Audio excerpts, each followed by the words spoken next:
All right, ladies and gentlemen, welcome again to Planet Media. And I'm here with a very special guest. I'd like to introduce you to the congressional candidate for New Jersey's 12th district, Darius Mayfield. Hey. I see you like the hand claps like me. I love that when we're shooting. I love the hand claps. Oh my goodness. Make it clap.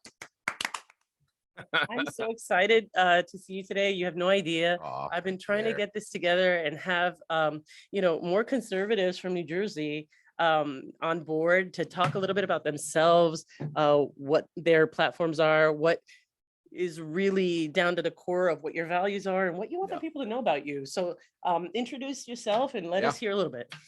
Again, my name is Darius Mayfield. I am running for Congress in New Jersey's 12th district, which includes Hot 97. I love it. I love it. See, that's why I wanted to do this podcast, because I listen, I see your page, I watch you on your page, I know how cool you are, I know who you're connected with. Hey, actually, fun fact here. You know and do some work with DJ Envy in them, right? Well, I had the honor and the privilege to tour with them through 2019 and go all over the country and teach people from our communities, Black and Latino communities, how to invest in real estate and how to finance their property. That was basically what my platform was, teaching people how to use their FHA to purchase their first house and let that be their investment property, not only to secure their future and their retirement, but their children's education and their stability in life. So I believe that through the seminar, Caesar and DJ Envy and Jenny Tibbs, we were able to stave off what could have been the largest housing disaster in history, because we encouraged so many people to purchase multifamily. And then when COVID hit, people had that rental income to supplement their mortgage and to help them out. So it made what I felt was a tremendous difference. And, had we been in a different administration, I feel like they would have gotten the Medal of Freedom. Well, I definitely, I watch the Breakfast Club almost every day. I listen to them for years. So I love what people like DJ Envy are doing in urban communities about teaching people about, real estate and things like that. And that's one of the things a while ago, when you first came on my page and started commenting and liking, obviously I naturally went to your page just to see, and I saw you were involved in those things. So interesting fact, about, I would say maybe 6-7 years ago, DJ, myself, my company, Marvelous Management, and my boys' company, Social Magazine, did the first fashion show for Exclusive Game and Vampire Life. And our DJ, when we did that fashion show, was DJ Envy. Oh my God, that's incredible. So that was always, I figured once I seen you in person for the first time, I would tell you that story. So that was actually pretty cool. And you can bring it full circle. So I officially did Vampire Life, Jim Jones clothing line, and exclusive games, first fashion show with my boy, and DJ Envy was there. So exclusive. We hired him to be our DJ. I'm just saying. I'm not cool enough for you. That was at that was at Club. It was in New York City. I forget the name of the club. I want to say Club Exit, but it wasn't Exit. That was a big club out there. But yeah, that was pretty cool. But super cool. Yeah, so naturally for me, the world that you're involved in and things that you're involved in, even though people like us, let's say Republicans, conservatives, aren't known to come from those worlds and be, so divulged in those worlds, I think it's a great day when we can be ourselves, be those people.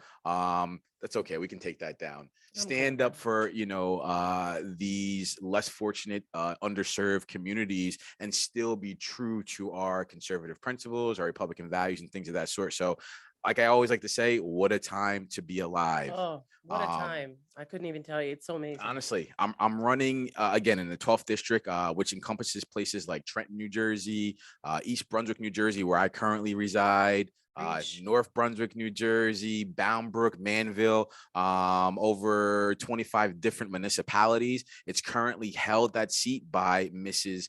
Bonnie Watson Coleman, who was in fact the actual first Black congresswoman out of the state of New Jersey. And she's held that seat this is her third term she's in now, and she was in our state legislature before that. She is the best friend, as I like to point out, of Maxine Waters.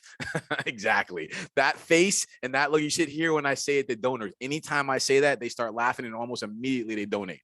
as soon as I say that. So I'm not going to stop saying it because that is Maxine Waters' best friend, which is not a compliment. That is not a good thing. Definitely not. That's the woman going around comparing what's happening today to slavery. Like, what are you talking about? We are in the best country in the world. Earth. Actually, the best country in the history of the world. The most free, the most opportunities, a place where I could pick up the phone and be sitting in the same room with the congressional candidate for the 12th district in New Jersey. You literally have everything at your fingertips. And we have people like Maxine Waters who are encouraging the most free and I would say the potentially brightest generation to hide and cower in fear. Exactly. Exactly. And that's what that's what the fight is against things like CRT, where they're teaching people to be victims, right? I was able, listen, I came from humble beginnings, single mother, never met my father. He left when I was 3 years old. I grew up on welfare. I grew up on Section 8 in the hood in New Brunswick, New Jersey. If I had a family that told me all my life and taught me how oppressed I was, how the white man or the KKK was going to be able to stop me from doing something, I wouldn't have been able to accomplish the things I'm doing now. Honest, I would have never ran for Congress. I ended up becoming the youngest sales manager in the top 25 auto group, Open Road Auto Group, as well as the first Black general manager in that auto group. I was the general manager of Manhattan Volkswagen about 4 years ago. I would have never been able to accomplish those things. I would have never had the confidence in myself to accomplish those things because I would have just kept consistently thinking that I'm oppressed.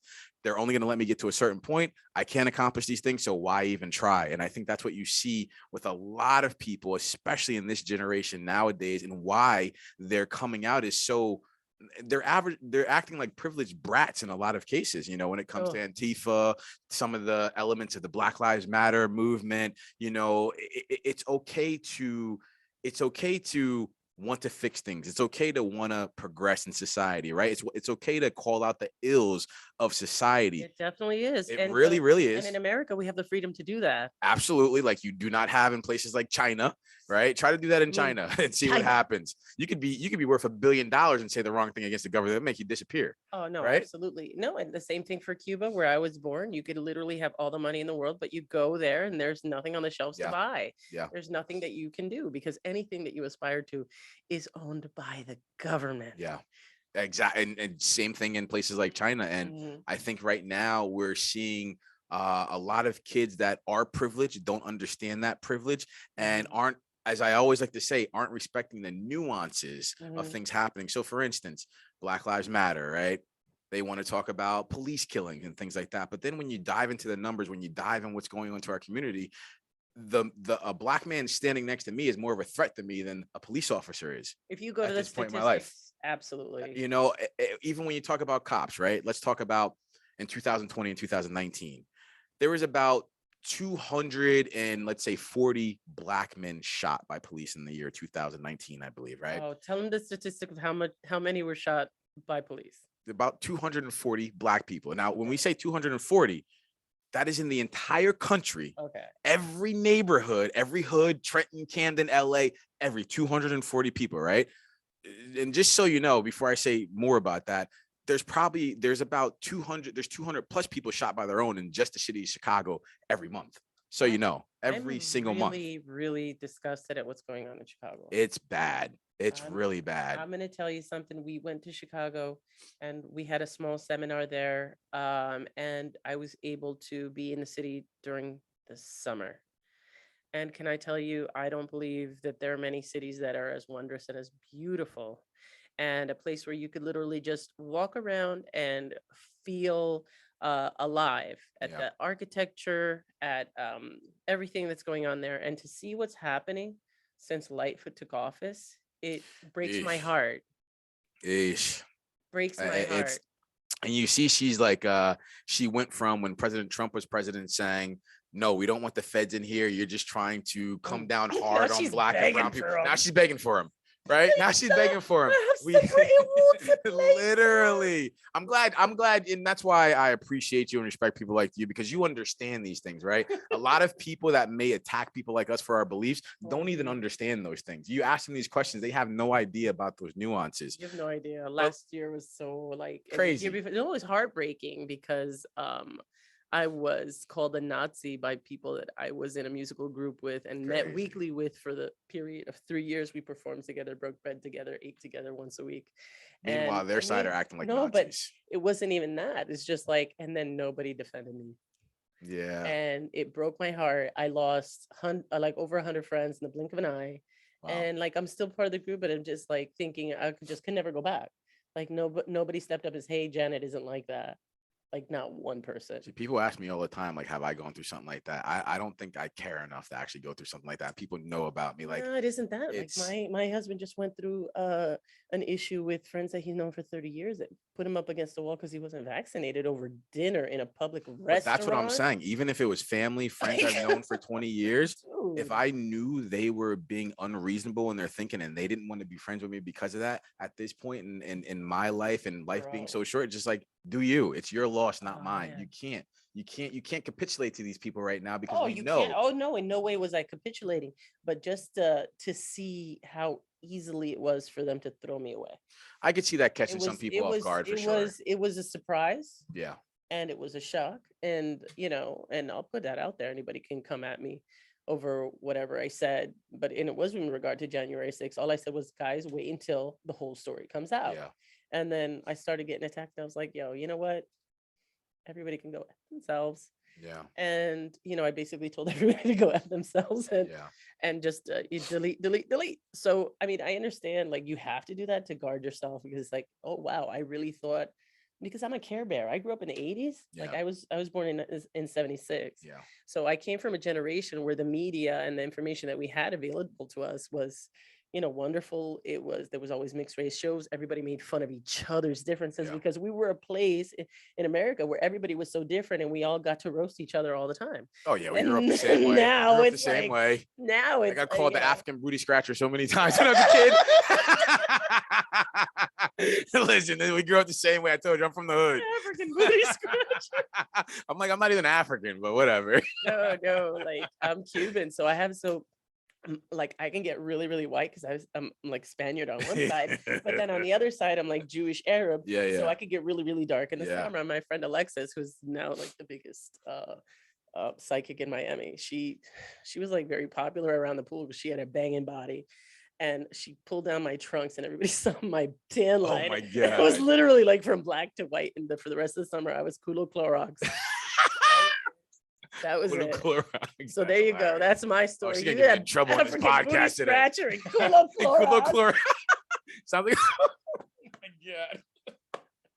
Sounds like a podcast. No. So before we go off into our childhood story. Oh, wait. Let me respond to one thing you said. Okay. Respond to one thing you said, though. I think for me, the reason why it was so easy for me to just kind of move on for stuff like that, because I already understood that it wasn't their own thoughts. So when it comes to these extremists, when it comes to the vaccine, different things, it's not their own thoughts. They're being trained and propagated to be this way. And it started a lot under Obama, but it really intensified under Trump, where they had a guy that was so brash, so curt in what he said that they can just paint him as this confident. He's from New York. We're from Jersey. We're all confident. We're all confident. So this is actually a war against excellence. I agree. Okay. Especially American exceptionalism. It is a war on American exceptionalism. It's a civil war on American exceptionalism, actually. I agree. When you have people that are below mediocre. I agree. Criticizing people who actually get in the arena and make shit happen. Excuse my Francais.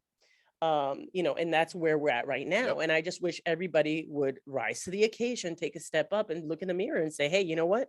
I could do better. Yeah.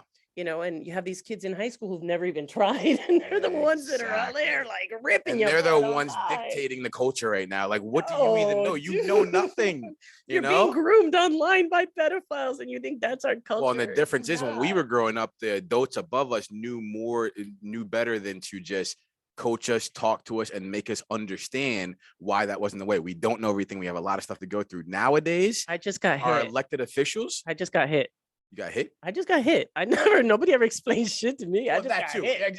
Exactly. But that's the same thing. You get hit, you know better than to do that again. She learned today. Exactly. But nowadays, they're literally, look at that girl. What is her? Greta Van Oh, poor Shorsen, whatever her thing, name poor is. thing. They're Yeah. literally elevating these novice Oh, voices. dude, no, This she's is what's like, going on right now. no, she's like, you know how a boy band gets like a groomer who like their manager that goes Mhm, with them everywhere, and like she's mhm. like this version of today's boy band, but instead of music, they're spreading. Exactly. This, Exactly. this That was like some freaky stuff, man. yeah, like her. Did you see when her script got leaked? No, I did Oh, not. dude, you have to look this up. So, her people that manage her, the Yeah. Soros, they sent her like a list of instructions. So these instructions are like, you have to say this, you have to say that, and then There you go. somehow she emailed that to the wrong There person, you go. There you and then go. that got, you know, Makes you think, why would they start elevating so many children's oh voices? no, she's Because an employee they're of a, susceptible to yeah. being controlled, Oh right? no, absolutely. Well, she's on another level though. I'm not going to talk about her situation, Yeah, but this is in the it's future when sad. we look back at the behavior that we've been having and we see how this young lady's being abused and manipulated Yeah, to yeah, pursue someone else's agenda. We're going to be exactly. really ashamed of An agenda ourselves. she doesn't even understand No, we're going to herself. be really ashamed of ourselves. This is going to be a Half the tragedy. country will, half it won't. But to go back to what we were talking about before, Hmm. so in 2019, let's say Yes. like 230, 240 Black men were shot, not killed, just shot Oh by police, yes. right? More than double that number of white people were shot, just so you know, by police. Now, this is where the nuances come in. Because Hmm. first of all, you ask most Black people, they don't even know double the amount of white people were shot than Black people. Now, it's still disproportionate because there is more than double the amount of white people. So, for instance, there's over 200 million white people in this country. There's about 60 million Latino people in this country. There's about 50 million African American people in this country, right? You ask most of these people, they don't even know those. I ask most Black people how many Black people in this country, they tell me 1 million. Like, okay. Anyway, so double the amount of white people, which is still disproportionate because white people outnumber us 1-4. So really, if we're going based on our numbers here in this country, it should have been over 1,000 white people shot, right? If you're just going that they're 4 times the size of the Yeah. Black community, so it's still disproportionate. Yeah. So for Black Lives Matter and people like that, for them to make an effective argument, they should come out and call it disproportionate. They're not. They're just coming out and saying cops are just killing Black people, which is not happening because we're talking about 230 people out of 50 million people, right? Here's the other thing. Of that 230 people, Black people that were shot, over 80% of those were justified killings, meaning they ran up in crack houses, they were being shot back at, whatever the case. So these are justified shootings. If you're a cop, you're not just going to not shoot back at somebody shooting at you, right? When it came down to it, the amount of unarmed Black people that didn't have a gun that were shot were in the single digits. Wow. And we're sitting here destroying entire cities, creating and rebranding a narrative, defunding the police. In fact, we went on defunding the police, but now all the Black leaders, if you notice, especially the elders, are saying, no, please refund the police.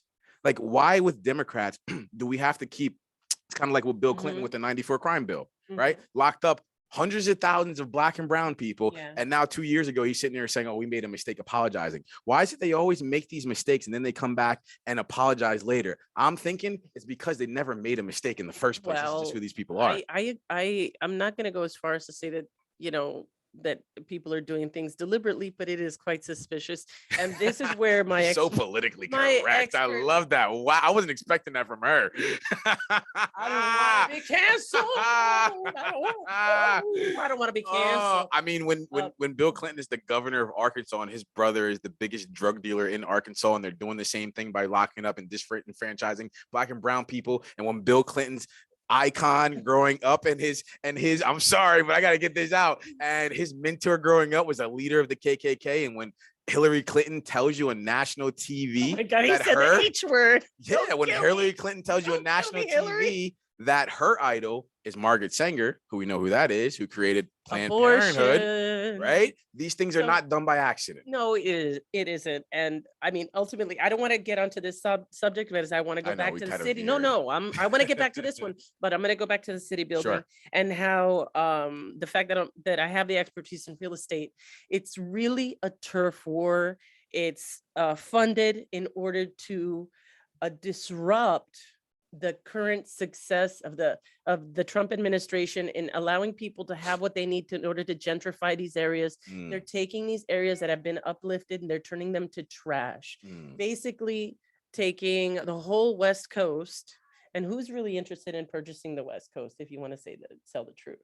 Who's interested in shorting all these people and making their neighborhoods worth nothing and picking up these houses for White pennies on the liberals, dollar?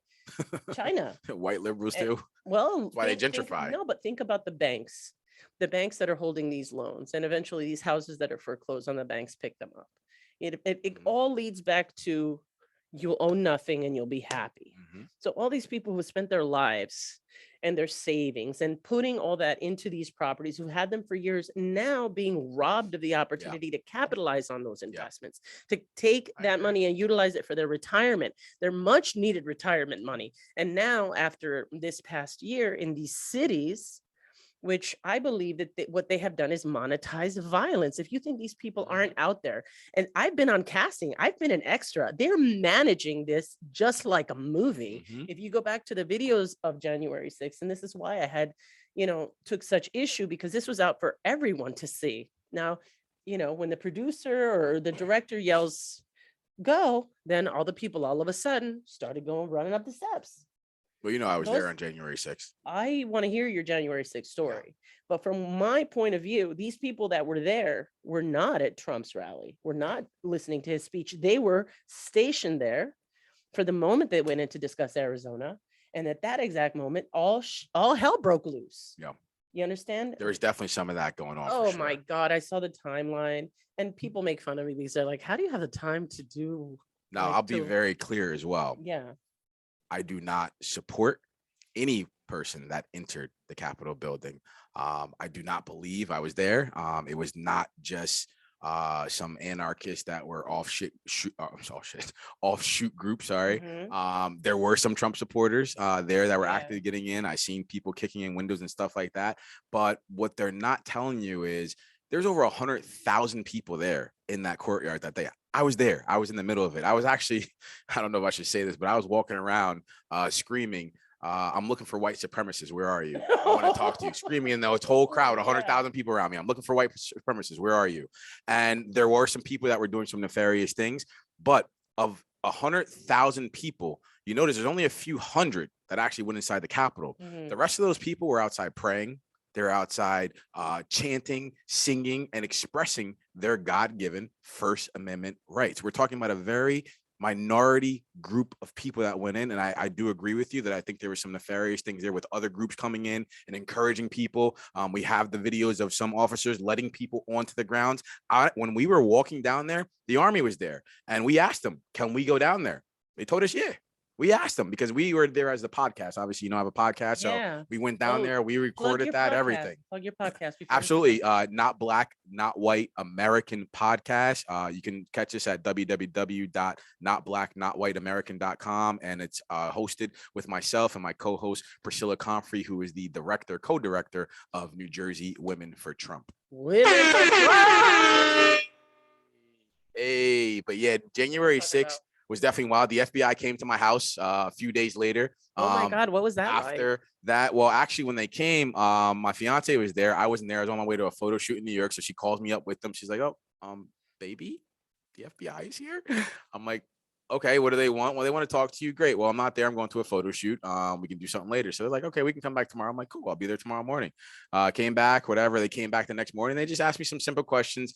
Did I see anything? What was going on? And I told them simple and plain. I didn't see much. I obviously seen some people kicking in the window, but as I just told you, the majority of people were there expressing their First Amendment right. I was not involved in going into the building. You have me on tape, which I'm sure you guys seen, saying, Mom, don't worry, I'm not that crazy. I'm not going into the building. I would never do that. I'm not about putting people's lives in danger. There was congressmen and women in there that could have, been physically hurt. And I mean, I am not for that at all. I do not support that at all. And even as a Trump Republican, a conservative, I have no problem saying that to you right now. That I do not support those people that went in there, but they cleared me of everything. That brings us back full circle to your competitor and her friend, who encourages people to harass and berate conservatives wherever they see them. And I want to say for both liberals and conservatives alike, we all have to bring back a little bit of civility Yeah. to the world, and go back to when we could just sit there, watch the election. Somebody wins, somebody loses, but hey, A let's have lot some of ice cream. civility, because you got people being threatened on both sides right now that you don't even hear in the media. I mean, I was reading an article today, the black woman that just got sworn in, I think it was in Virginia.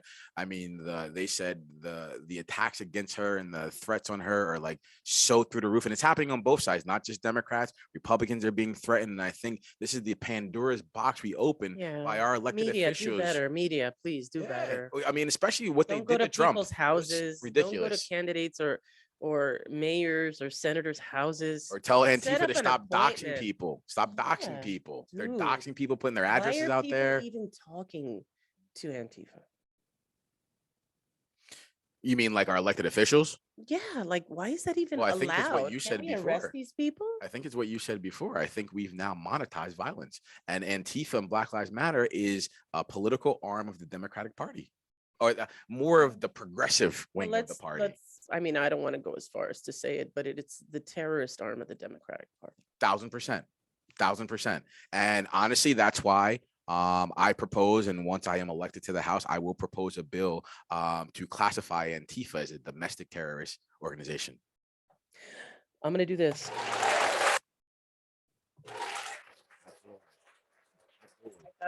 We need it.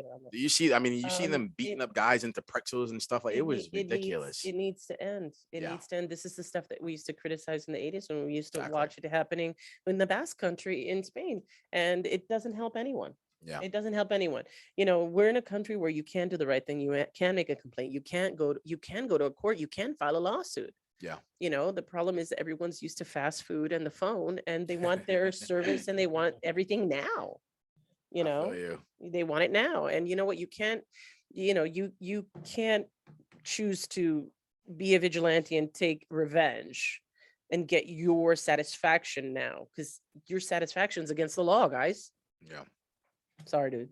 Yeah. So I haven't asked you anything about what your platform is or what's going on in your district. We just got way off. We're talking about the national stuff. Yeah, sorry guys. I couldn't help it. It's all good. We're Gucci. We are Gucci. Yeah. No, dude. No, we want everybody to be Gucci though. And that's the best part about being in this country, is that you have the opportunity to be and do whatever it is that you want. And you're going to be helping people do that in the 12th district coming not up. Black, not white, American. Oh yeah. Amen. Amen. So tell us a little bit about what your platform is on school choice and what you're going to be doing in the 12th. So, we plan to do quite a bit. One of the things we definitely want to do, which hasn't really been done by a Republican in that district, is reach out to those underserved communities that typically look at Republicans as people that have no empathy for them, don't really care. So we're going to make an earnest effort. I've already been in places like Trenton, just literally walking around Trenton, talking to people. I actually went out there to shoot parts of my first political campaign video. I literally pull up right to the hood, right on the block, where everybody's standing. That's how you caught my attention, because I saw one of your posts that you were cleaning up Trenton. Yeah. And Atlantic City. Yes, we did that too. Yes, because we went down and we've done several events in Atlantic City, and big up to the Atlantic City Board of Tourism. Everyone there is just absolutely amazing, and I love you. And they have been so kind to us and given the people and the investors that we brought down there the opportunity to look at city-owned properties that were going up for sale. And we have to really say that Mayor Marty Smalls, God bless you and everything that you do. A tremendous difference down there. He's been an amazing influence on Atlantic City, and big up to him. I hope he continues to do a great job down there. And I want you to do a great job in Trenton. Tell us a little bit about more, because I mean, your district, I have to say, what catches our attention is Trenton, because when we look at Trenton, we see Patterson 15 years ago. Yeah. And we see a great opportunity and an opportunity to make a difference and bring up that city to its former, not only former glory, but like a future glory that could be greater than what it is today. What do you think, that area needs right now? Well, as you asked me before, school choice, I think, is the most important thing that we can institute to save generation after generation the fastest way possible. We all sit here year after year. We know what's going on in these neighborhoods like Trenton, Camden, Plainfield, Newark, New Jersey, Irvington, Atlantic City. We know there is literally just a cycle of violence, drugs, bad behavior, failing schools, and we are literally losing generation after generation. If you look at places like Baltimore, some of the schools in Baltimore have up to 70% dropout rates. So for every 100 kids that enroll in that school, 70 of them will drop out and never graduate high school. And that reaction from you right now, wow, is the reaction we need from our political leaders. The fact that they haven't been stronger in addressing these things like that, and haven't been more vocal and really letting us know how bad the situation is, tells us everything we need to know. And I think in a lot of cases, they either just don't care to fix it or they don't have the fortitude to actually fix it. So I think by instilling school choice, and one important thing about school choice is Democrats always try to frame this as school choice. They want school choice because they want to get rid of public schooling in these urban neighborhoods and not give people a chance to get the education they deserve. Well, first of all, that's not the case. Second of all, you're already not giving them the education that they deserve. That's already been happening for decades. So we got to stop talking like that. It's already been happening. When you have 60, 70% of your kids dropping out, you failed as a society. You failed as leadership in that town, and it's time for something different. So I think instead of framing it as we are looking to get rid of public schools, that's not what we're looking to do. We're looking to put the pressure on public schools to make sure they start living up to their job. For instance, I went to public school in New Brunswick, New Jersey. Horrible public school. Got chased with a knife, ran all the way home. My mother took me out of that school. Absolutely. Took me out of that school. She moved to the poorest part of the closest suburban neighborhood to us, which was maybe 5 miles down the road in South Brunswick, New Jersey. I went to public school. When I went to that public school for the first time, I went on a field trip. We got to sleep over in places like the Poconos. I actually had teachers that paid attention to me. The point I'm making with that is it's not a public school thing. It's a leadership thing, because I went to public school in New Brunswick. It was horrible. Single digit proficiency rates, all this stuff. We moved 5 miles down the road. It's not like I went to a private school. I went to another public school. It just happened to be in a different community. And that was like a 5-star school. I've seen things that I've never seen in my life. Had opportunity, started playing the trombone, started playing the drums. I was in the school band. I was in the choir. I became kickball champ. Yeah, anybody wants to challenge? I was kickball champ back then. But we just started like experiencing things that I never experienced. And I went from going to school in New Brunswick, where I was chased with a knife, to later in my life getting sent to Newark for a couple of semesters to go to Vailsburg Middle School. The first day I entered that school in Newark, New Jersey, in Vailsburg Middle School, the first thing I saw when I got to the top of the stairs was a girl run up behind a guy and stab him in his neck with a plastic fork. I walked into the classrooms. It looked like a scene out of Dangerous Minds. People spitting spitballs at the teacher, feet on the table. A month later, I told my mom, "Get me out of here. I promise you I'll be good." Because she sent me to live with my pastor, because I was a little much to handle. My father wasn't around. And they lived in Newark, New Jersey. So these are the things that are happening in neighborhoods like this. What I want is school choice. Every kid has a price tag attached to them. And in fact, in New Jersey, we pay the most per pupil of any state in the country, right? New Jersey, that's why we have such high property taxes, all that stuff. This is all going towards our education, an education system, which on the whole is starting to come down a little bit as well. The East Brunswick, where I live, is no longer a blue ribbon school district. And they'll tell you, well, that's just a little fouling era. But listen, our educational standards are dropping. What parents should be able to do in these communities is find out exactly how much is attached to their kid. So if your kid for that semester, there's a $7,000 price tag attached to his education. That's what the state's going to pay for his education. Great. That parent should be able to take that $7,000 and either send them to a parochial school, send them to a private school, send them to a charter school, or send them to an entirely different school district altogether. And for those that have a problem with us sending kids to different school districts, I only ask you this, or I only tell you this.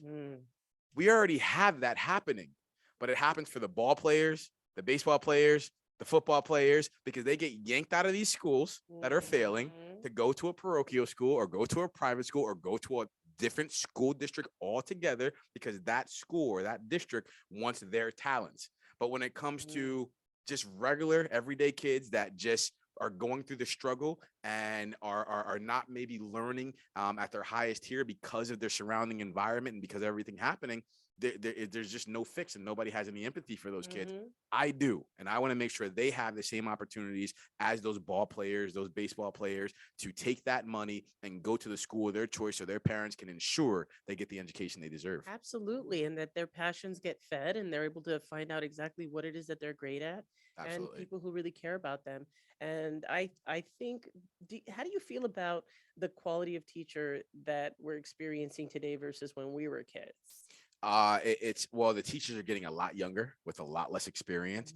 Mhm. One problem I do think we have is our teachers aren't paid enough, right? We do Mhm. need to take care of teachers better than we have. Now, another problem we have though is the teachers unions, which are, clogging up our school systems. Ooh. They're all about, political gain, and things of that sort. So I think it's time for Americans to stand up and start taking on Yeah. these teacher unions. And remember one Even thing. liberals are Absolutely. are now seeing Yep. how they've helped the teachers unions become so powerful and now they can't Yep. even fight against them. Well, look at what they did in California. They held the school district hostage, In not Chicago, over in safety or Illinois. anything. Yeah. Yeah, they wanted to make sure a political bill got passed. So they held up people's kids' education because they got them too politically involved and wanted to make sure certain things were passed that the majority of the parents probably didn't even agree with. I know, like you were just saying, Democrats, independents, and Republicans around here, Mhm. they want their kids in school.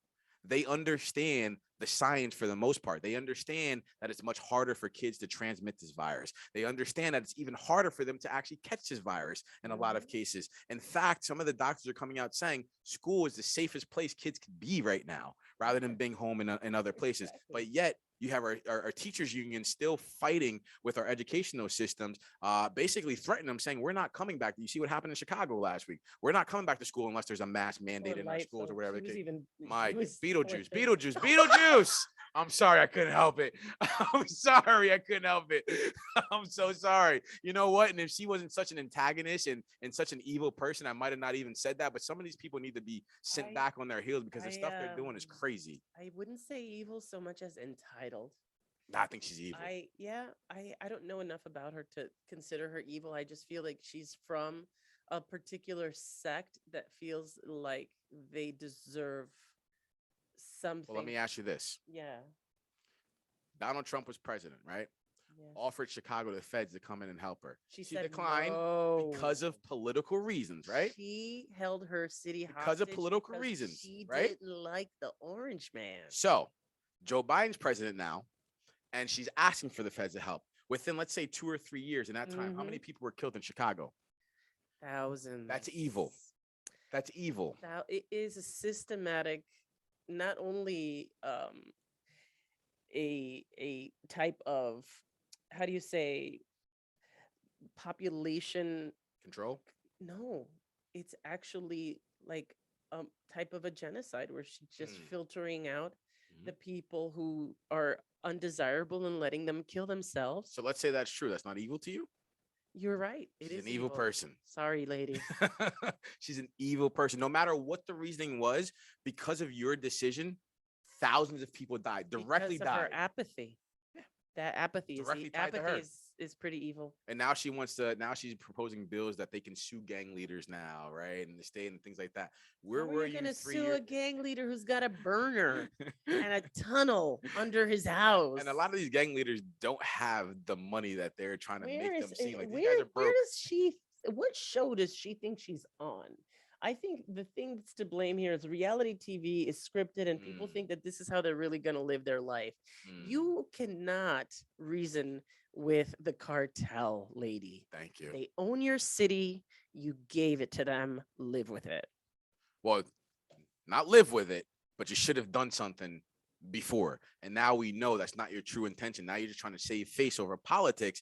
That's why we need to put America first candidates like myself. For instance, I've always told people I'm not saying that I'm going to be president, right? But if I was ever to become president of the United States, why not? You know, one of the first things I would do? What? I would call the leaders of mayors of cities like Chicago, their police department heads, their community leaders, and some of their regular citizens to the White House to sit down and have a regular, real conversation. And the conversation would go a little bit like this. Listen, we all have our faults. We all have our problems. When it comes to the police, guys, we need you to stop the dumb shit. I'm sorry. And I You rarely know ever what? curse. Oh, You just please, stop the dumb curse all you shit. want. And you need to be able to call out the bad apples in your department, just like you want other people to snitch on these people. You need to be able to snitch on your fellow officers, break down this blue wall so we can create some trust between the communities. I will look at that gang leader and tell him, listen, you have two options. You can either really start trying to reform yourself and help out this next generation coming on, or we're going to bring the full force of the law down on you, and we will make sure we put you under the jail for the rest of your life, right? You start opening up that conversation and having real conversations with every side of the apple, I think we can start really making some progress. But right now, you have certain people representing certain factions. It never all comes together. And this is where they're we are. never wrong. And it's always getting worse. And they're never wrong. Yes, ma'am. Yes, ma'am. Oh, man. Politicians rarely are. Oh my God. Yeah, they rarely are. So a lot of this has been affecting what I do for a living, which is the real estate market and the lending market. It's been affecting us in the sense that the mass exodus from New York has created an inventory issue here in New Jersey. You just got to face it, guys. These hedge funds are coming out, they're buying, they're overbidding. And what people don't realize is that this I don't know who, or I don't know what is possessing this administration to try to bring on another housing crisis, but take into consideration that these loans that are being put out since 2008, when we restructured the financial market for housing, they're all insured by the federal government. Yep.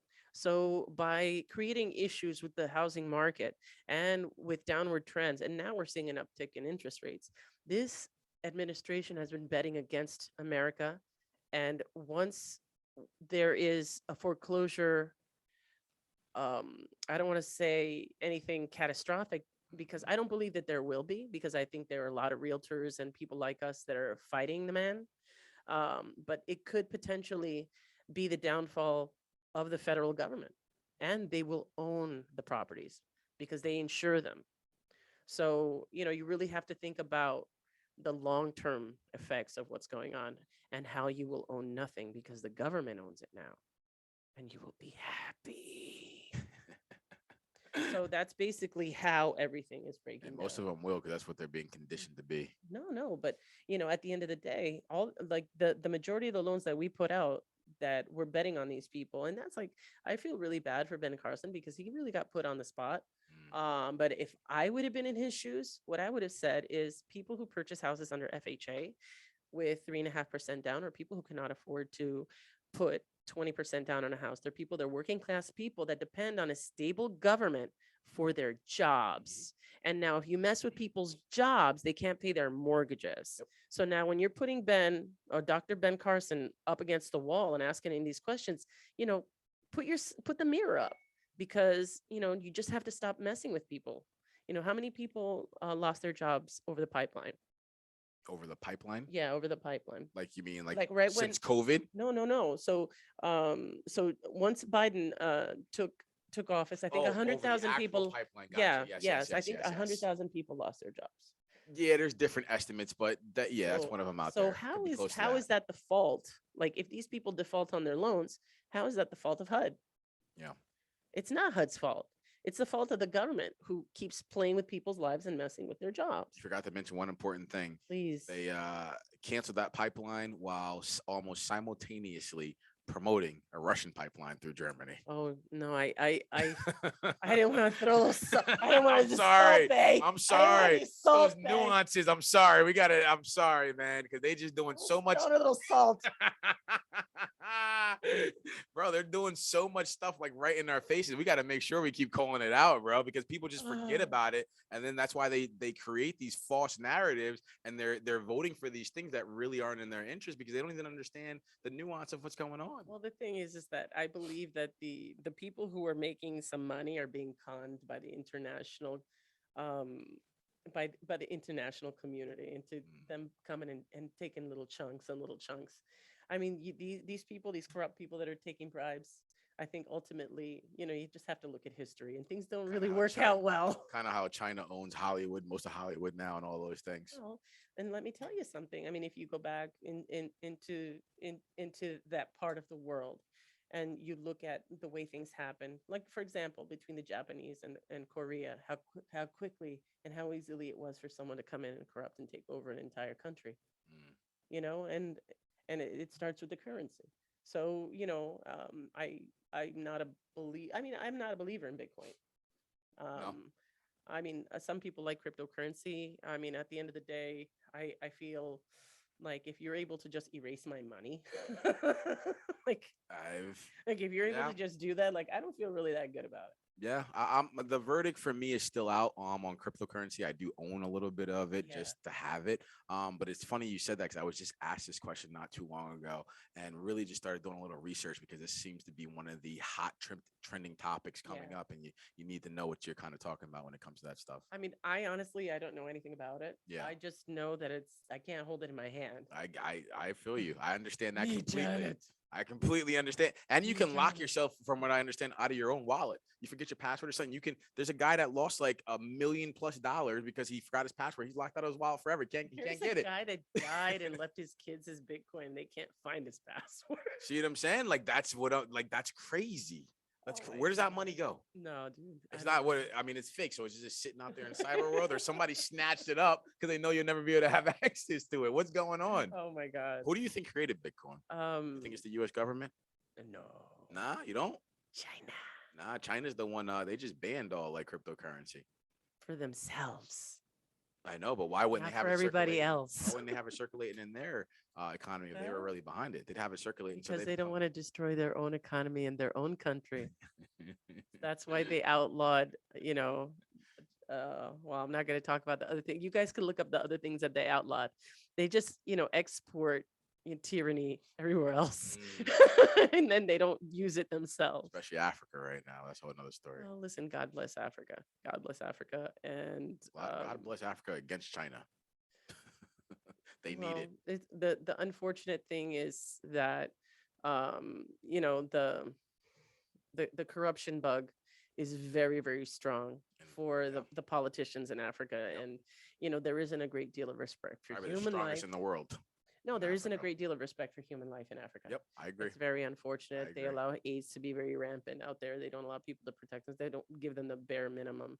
I think that it could be a very thriving continent with amazing countries, beautiful cultures from top to bottom. But unfortunately, you know, it's a little far away. While it's still like I think it's characterized as like one of the fastest growing economies in the world.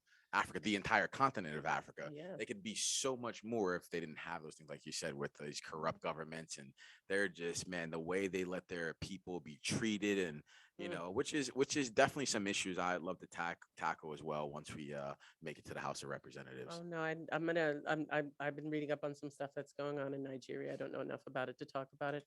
But You see just Uganda. my fedifum to everybody in Africa, guys. We love you and sending you lots of Yeah. love. And stop taking those Chinese loans because you see what happened in Uganda. Now their last international airport that they own in Uganda is now Chinese owned because of the crazy conditions they had on the loans. Obviously, we went through COVID and they weren't able to pay back the loan during COVID, like a lot of people weren't, and they completely took over their Well, last take the international example airport. of what's happening on the West Coast, where between with the fentanyl that they're sending in, they're just basically destroying the entire West Coast, and they're gonna come in and buy it for pennies on the dollar. That's the real estate word, and it all comes down to a turf war. So, guys, Wow. keep your houses, keep your houses. Try to do your best. Pass it down to your kids. And And speaking of houses, yeah. I will tell you this part of my platform, obviously, education is one and housing is another one. One of the things I like to see, because I heard you use the word gentrification before, Yes. I would like to see gentrification stop in these black and brown neighborhoods, and I would like for those local governments, those city governments, those state governments to work with the people to develop a plan for the people in these communities that in a lot of cases have been there for decades, to start buying these communities back themselves, to start creating generational wealth from them and their families, rather than having outsiders come in, buy up these properties, displace these people, and then there's just nothing like I've seen happen in New Brunswick, where I'm from. But that goes exactly back to this situation. So you have people who've purchased these properties in areas that were not doing so great. I can give you an example, Miami Springs, for example, where my uncle, he purchased several properties. There were in the 2000s. They were, not very expensive.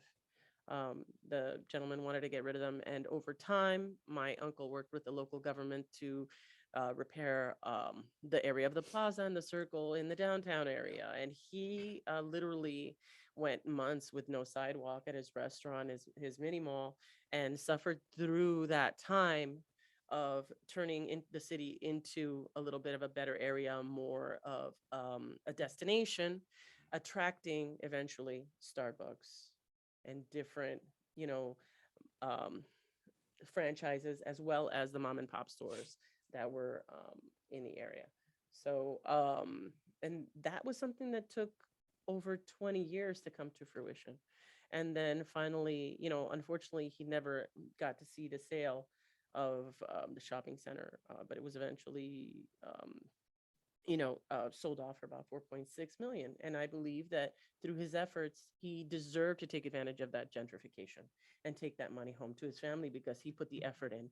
And now we have these different pockets where there's still opportunities and where people can go and purchase and bring the neighborhoods up. So now you have people who think gentrification is a bad thing.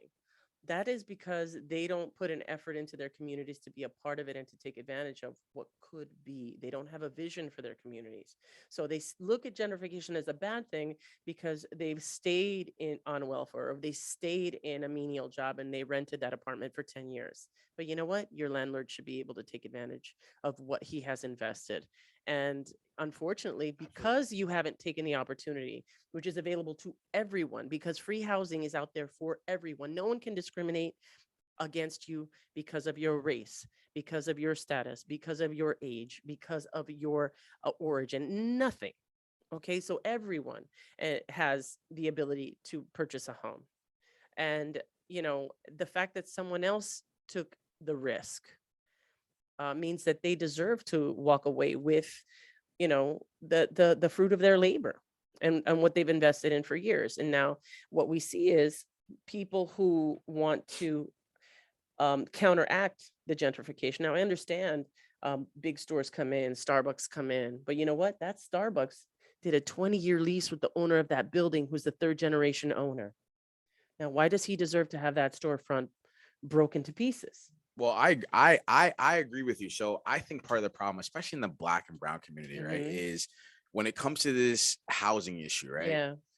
We're still, those communities, in some cases, rightfully so, are not looked at as first-class communities. Oh, no, they're right? not. No, not at all. I'm not the disagreeing with you. The reason we're not is because of some of the other stuff we're talking about, education, these things, right? Oh, We're yeah. losing generation after generation. You notice in some of these areas now, when it comes to what you were saying, like renting, right? Yeah. You're completely right. Whoever owns that building, whoever invested that building, yeah. they should absolutely reap the rewards. But you have so many communities, which I think they're disappearing now, where these Black and brown people own houses. We're not talking about rent. We're not talking about apartment buildings, but still some of these cities that were destroyed, those were Black owned buildings. So they're still coming in and really not allowing those people to be a part of that building and gentrification process, because we're looked at as people that don't have value, right? So that's why you have this now this is what you're going back to perception. Now, your success in life has nothing to do with what people think of you. It's how you think of yourself and how you're able to move forward in life. And now we have these things which allow us to have access to education, allow us to have access to information. So we have zero excuses. A teenage, no, let me finish. I didn't interrupt you. I didn't interrupt you. We have zero excuses for not getting up off our ass and looking for the information and making our lives better. Those things take time. They don't happen overnight. It could take years for you to get into a job, establish credit. I went all over the country. We taught thousands and thousands of people how to do it, and they did it, and they did great. Then it didn't matter what color they were, where they came from, or the fact that they maybe didn't have credit or had never done their taxes at the moment. But you know what? We got them to actually become, how do you say, legitimize themselves, not only in their own eyes, but now they're actually a part of the conversation. Because I had somebody come to see me and they said, well, I want to go to your CPA. I said, no, you're not coming to my CPA. because the guy happened to be a criminal. Yeah. I said, an A brings you an A. He's like, well, where am I on the alphabet? I said, honey, you haven't done your taxes. You're not even a letter. You're not even in the conversation if you can't show that you've been a member of society and contributing and providing some sort of value. So now it's someone who's been sitting in their house on the phone can't complain to me and say, well, I'm not part of the conversation. Now, honey, get off the phone, go get a job that pays you on the books, have it for 2 years, and then call me, because now you could buy a house. Yeah. But, you know, if we're continuing to allow people to think that because people look down on you, you're not able to do anything, then now we're no good we're no better than Antifa.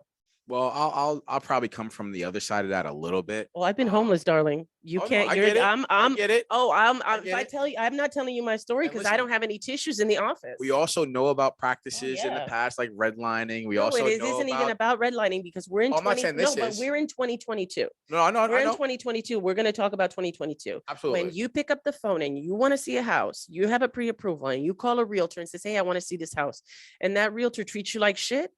Call another realtor.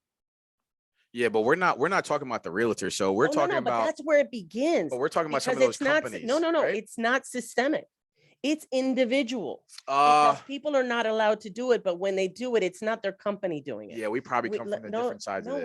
We're not. No, I do this every day. No, I get it. I'm just talking. I'm on the other side. Now I teach people that get treated like crap on the phone. They don't even get past the first layer because people hear their accent. They hear their ebonics, they listen to their voice, and they're not even taken seriously. So I'm talking about that part of it. No. I'm not talking about that at all. No, but this is where the problem lies. But you were saying before that, what I was saying is more perception. We know that's not true. We know that certain companies won't go into certain neighborhoods because of not how they're perceived, because of the actual economics. What companies are you talking about? Because of the actual economics, right? What companies are you talking about? We are talking about the Googles, certain warehouses. I mean, of course, we can get a McDonald's, you can get a Burger King, you can get that. No, Amazon didn't go into Queens because they were cock-blocked and didn't bribe the right people. Yeah, by AOC. I get it. When that happened, you didn't give her the money. You didn't give her what she wanted. You didn't kiss her ass. So you didn't get. Yeah, but even where they were going, that wasn't in the middle of the hood. No, it doesn't matter where it is. It doesn't matter where it is. But we're talking about certain neighborhoods right now. But I'm talking about. I do business in Patterson, dog. Yeah. Okay. Yeah, Billy. I do. Shout out to him. I manage. No, I know. God bless you. I manage properties in the hood. I manage properties in the hood. Yeah. You know, we had somebody cleaning an apartment. Took them 3 days. They cleaned out 2 pounds of roaches. Yeah. So I live. I grew up with that stuff. No, I understand. I grew up with it too, and I'm from that place. I think we might be talking about two different things, though. No. I'm talking about fair housing and the fact that people in this business, not necessarily companies, but I'm talking about people who want to buy a house that have some sort of blockage. Yeah, that's not what I'm talking about. Okay, so you were saying that people who are in a particular neighborhood, they're looked down upon, but I'm saying that anybody has the right to call, pick up the phone, and start the process to purchase a house. Yeah, but what I'm saying is, even, I guess, look down upon could be one way to phrase it, but let's say we use that word. We don't talk about feelings or perception. Yeah, let's use that word. Facts. Even in that case, this is not a perception, and I'm not even saying these businesses and companies are wrong for looking down upon. What I'm telling you is the conditions that we've all, and not, I'm not saying necessarily you, the conditions that some people grew up in. This isn't just start 15, 20 years ago. I'm going back to Jim Crow. I'm going back a lot of generations, right? I don't want to go back. I want to be in the present. You have to go back. You have to go back. I know a lot of people say that, but for me, I have to go back. We have another 2 minutes, and I'm going to stay in the moment, in the now where hold on. You gotta let me get this out. Because this comes full circle. We're sitting here talking about school choice. We're talking about different things to help the community. Unless we change those core values, we have to get in school choice. If you don't change things like school choice, you're going to continue to create generations that are not are not desirable for businesses to go. And it's not the business's fault. They are absolutely right for doing that. Who wants to go set up in a Newark, New Jersey, where they know, and I'm just using Newark as an example, where they know Antifa or Black Lives Matter resides, and if something pops off the way it is now, their business is going to be destroyed. So until we change we're on the same page. Yeah, I know. That's what I'm saying. You were talking about something different. No, I'm talking about changing the actual, not the perception of a community, but the internal workings of these communities. Because right now, we're all these leaders that preside over these communities have people stuck in, what did you just say? Nobody's going to own their house and they're going to be happy. That's how they have people living right now. So nobody is worried about actually uplifting that community, putting things like school choice so we can actually fix the economic conditions and the mind frame and the mentality of these communities. If we just keep going this way and we don't do those things like school choice, this generation already has no consciousness. The fact that they're burning down buildings and stuff like that, this is all led up to this. The destruction of our education systems, the destruction of these communities, this is what it's all been leading to. So you can't control these kids now. They're basically little mafias that are violent mobs being paid to do what they do, and there's no conscience. So what I'm saying is you have to change those conditions through school, education, and the housing practices for us to even be qualified to start taking ownership of our own neighborhoods. We can do it on a micro level where we're doing 2,000, but we want to do it. Remember, there's 60 million Spanish people. There's 50 million Black people. We want to make sure we can get this done for all people. And my thing is, and the point that I want to make is that it's up to us what we're willing to tolerate, because the law is on our side and the issue isn't systemic. It's down to the individual to pursue their dreams in this country. People like me and you have to also realize everybody's not as strong as us. And that's why there's different situations for different people. And we need to help uplift people and to get them to that point. And but while they're breaking down, people. I agree. That's exactly what I'm saying. Because while they keep breaking that education down, they're never going to get stronger. They're going to keep being susceptible and weak because that's what they're being conditioned to be. Exactly. Not everybody's as strong as us, love. So when is this election? November. All right, guys, I want you to get out and vote. You better, even though you don't live in my district, you better vote for me. Even if you can. You can just go ask for a ballot and do it, right? That's what we've been seeing, right? Citizen. You can live in Virginia and vote for me. You don't even have to be a citizen. I'm trying to tell you, actually in New York, you don't anymore. You saw that, right? That's for our next show, guys. I want to say thank you, Darius. I really appreciate you being here. I know we went all over the place. But listen, it was great. And guys, we'll catch you next time. I'm going to be looking out for you. President Darius. I don't know about that, but thank you, dear. Hey, listen, you don't know about that yet. God willing.